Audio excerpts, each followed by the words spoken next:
Hi guys, today I'll be teaching you how to make a Tootie version pizza.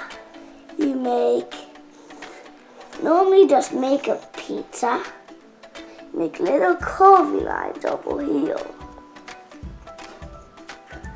And you make the pepperoni right here.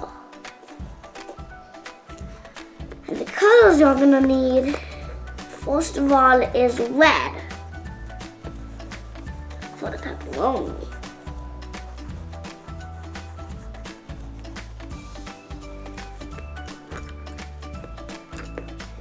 Then you're going to need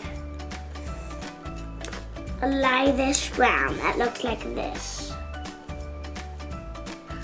And color it in color here, all around the pepperoni. But don't put it into the swirly lines, or else the pizza's going to be ruined. And last but not least, there is brown.